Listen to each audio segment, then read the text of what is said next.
بصوا يا جماعه، وانا المفروض النهارده كنت اسجل حكاوي الرعب وقصص الرعب والكلام ده، ولكن للاسف القصص اللي جات لي ما كانتش قد كده الصراحه. يعني انا حاولت اقرا القصص بطريقه مرعبه شويه، ولكن فعلا ما عرفتش اخلي نفسي مرعب نهائيا بتاتا اي كل الحاجات دي. فالفيديو ده انا عامله كده عشان اتكلم شويه كده، اقول اي كلام الصراحه. يعني اقول لكم انا ناوي اعمل ايه الفتره الجايه كده، واخد رايكم في شويه حاجات، وفي نفس الوقت عايز اقول لكم بليز ركزوا معايا بليز. اللي عنده قصص مرعبه حلوه يقولها لي تحت في التعليقات، ويكتبها لي بطريقه منظمه شويه. يعني ما تكتبليش الكلام كله داخل في بعض، لا، اكتب لي كلام ينفع يتقري، ما تخافش، دوس انتر كتير عادي، رتب لي الكلام، خلي الموضوع سهل عليا عشان اعرف اقرا القصه بتاعتك وكده. غير كده برضو انا قلت اعمل الفيديو ده قبل ما اقرا القصه المرعبه بتاعتكم، عشان اقول لكم يا جماعه لو سمحتم برضو، يعني لو سمحتم انتوا كناس متابعين، خشوا على الكومنتس شوفوا القصه حلوه ايه واعملوا لها لايك. عشان المره اللي فاتت انا قريت في حكايه الجمعه قصه طلع في واحد سرقها، ربنا يسامحه بقى، بس طلع في واحد سرقها من يوتيوبر تاني. انا مش عايز عندي قصص مسروقه، انا عايز قصص جديده تكون حصلت للناس بجد، مش لازم تطلع في الفيديو. يعني لو عندك قصه حلوه تقولها لي، غير كده انت مش محتاج تقول لي حاجه، والله عادي، انا مش هزعل منك. يعني ما تسرقش قصه وتقول لي دي القصه دي حصلت لي انا وبتاع، لا،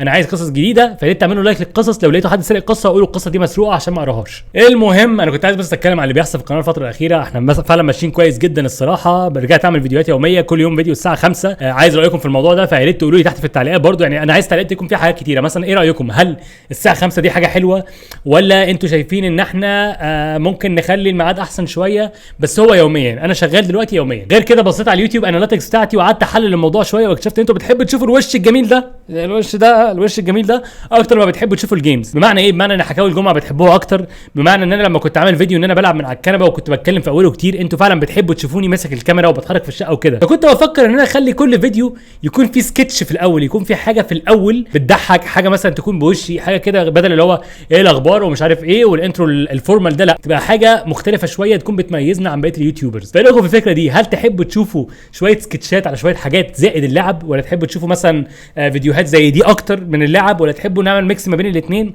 برضو في التعليقات تحت تقولوا لي كل حاجه. غير كده لو انت بتشوف الفيديو ده عشوائيا وما جالكش اختار او نوتيفيكيشن ان انا عامل فيديو، يا ريت تعمل انسبسكرايب وسبسكرايب تاني وتفعل الجرس عشان يجي لك نوتيفيكيشنز بعد كده، لان انا مفشوخ في النوتيفيكيشنز. انا عارف ان انتوا بتحبوا تتفرجوا على الفيديوهات ولكن مش بتعرفوا ان في فيديو نزل. فلو سمحتم لو مش بيجي لك نوتيفيكيشن فعل الجرس او الغي اشتراكك ورجعه تاني، وهتلاقي ان شاء الله الجرس ظبط معاك. طيب عارف ان انا بتكلم بسرعه، وعارف ان واحد هيخش دلوقتي في التعليقات يكتب امينيم راب جاد مش عارف ايه بيستي. انا بتكلم بسرعه، في ناس متعوده على الموضوع ده، في ناس مش متعوده، مش عارف ليه بخش فيكم شمال، بس بحبكم فشخ. بس غير كده حابب اقول بجد يا جماعه شكرا جدا على الدعم الفتره الاخيره. الفيديوهات ماشيه كويس، تويتش ماشي كويس جدا. مش هكتب البلوج بتاع تويتش عشان بس اليوتيوب ما يفشخليش الدنيا، بس فعلا تويتش ماشي كويس جدا. الناس بقت تيجي الاستريمات، الناس بقت تعمل انفولو وفولو تاني. بالمناسبه برضه نفس الحوار، لو مش بيجي لك نوتيفيكيشن على تويتش ادخل تويتش اعمل لي انفولو وفولو تاني، هيجي لك نوتيفيكيشنز على طول ان شاء الله. فالناس بدات تعمل فولو انفولو تاني، وبقى يجي لنا نوتيفيكيشنز. امبارح لعبنا سكيب فروم تاركوف، الاستريم هينزل النهارده على الارشيف ان شاء الله. الارشيف فين يا فيستي؟ الارشيف هيطلع في اخر الفيديو ده ان شاء الله. فالدنيا ماشيه كويس، الدنيا ماشيه حلو، الدنيا ماشيه بطريقه لذيذه جدا. عندي افكار فيديوهات كتير عايز اعملها. الناس عايزين نعمل فيديو تنمر تاني، احنا هنغير اسم السلسله بالمناسبه. اسم التنمر ده مش عاجبني خلاص، هي كانت الفكره منه. اوكي خلينا نشرح الفكره وبعد كده اشرحها في الفيديو تاني، بس اشرح لكم الفكره ايه. الفكره ان انا كنت بعمل حاجه اسمها روستنج لنفسي. الروستنج ده لما تجيب حد انت بتحبه او تجيب نفسك وتتريق على صوره ويكون هو راضي بالتريقه دي. مش تنمر، هي مش معناها تنمر، لا، انا كنت مسميها تنمر لاني ما كنتش لاقي كلمه ملائمه بالعربي. ولكن احنا ان شاء الله هنغير الاسم من التنمر او صباح التنمر يا بعمو لصباح التشويح يا بعمو. يعني انت لو رحت للفيديو القديم هتلاقيه اسمه صباح التشويح يا بعمو، مش صباح التنمر يا بعمو ان شاء الله. لا انا اسف جدا، بس كلمه تنمر دي انا مش عايز اشوفها عندي في القناه تاني. يعني هي كلمه ما بتضحكش، انا كان قصدي الكلمه بحسن نيه، ولكن مش حابب اشوفها بتستخدم بالشكل ده عشان في ناس ممكن تفهم الموضوع غلط، وانا مش عايز ده يحصل في القناه بتاعتي خالص. احنا مجتمع لذيذ، مجتمع حلو، وناس كتير اصحاب مع بعض، فعايز نفضل كده ان شاء الله. بس ده فيديو النهارده الصراحه. انا كنت عايز اسجل النهارده حكاوي الجمعه، بس القصص كانت سيئه جدا، ما كنتش عارف اقراها، كان ترتيبها غريب جدا، كان ترتيب الكلام يعني كان في حاجات غريبه بتحصل، يعني فعلا مش طبيعيه. بس غير كده بقى اخر حاجه عايز منكم اقتراحات، حابين تشوفوا فيديوهات ايه في القناه. ما حدش يقول لي العب مع فلان والعب مع علان، انا شبه قطعت مع ناس كتيره جدا، وفي ناس كتير قطعت معايا وعملوا لي بلوك. فلو سمحت ما تقترحش عليا شخص، انا بقول لك اقترح عليا انا دي قناتي، انا اقترح عليا انا حاجه اسجلها بنفسي، حاجه اسجلها مع نفسي، تمام؟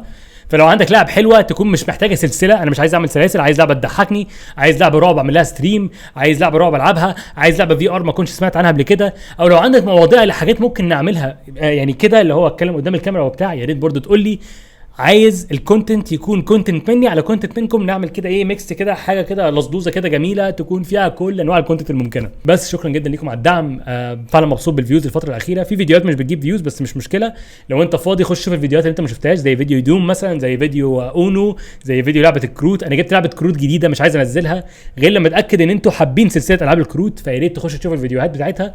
لو مش بيجي لك نوتيفيكيشنز الغي الاشتراك ورجعه تاني، لو مش بيجي لك نوتيفيكيشن من تويتش الغي الاشتراك ورجعه تاني. الفيديوهات بتنزل يوميا الساعه 5 بتوقيت الامارات وعمان، الساعه 4 بتوقيت السعوديه، والساعه 3 بتوقيت مصر. فانت كل يوم خش على القناه هتلاقي فيديو في الوقت ده.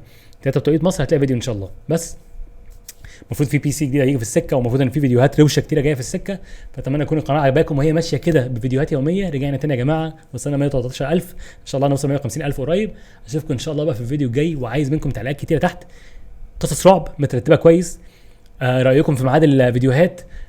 لو انت شغلت الجرس تقول لي شغلت الجرس، لو عندك اقتراح للعب تقول لي، ما تقوليش العب مع فلان، لا اقترح عليا اللعبه وسيبني انا اتصرف فيها ان شاء الله. بس كده، اشوفكم المره الجايه. اشتركوا في الارشيف هتلاقوه بيطلع بعد كلامي ده، بعد ما اقول سلامه بستويه سلامه بستويه. عايزك تعرف اننا كل سعادة وهنا طلعنا ونطينا وعدينا في مجرد سنة، والكل واحد هنا عايزك تعرف اننا هنكمل مع بعضنا والكل هيعرف اسمنا. ولو انت او انت جداد خلونا نفتح الباب واوريكوا اعظم واجمل واحلى ترحاب. هنكمل للنهاية، مليون واحد الغاية والاخر الحكاية.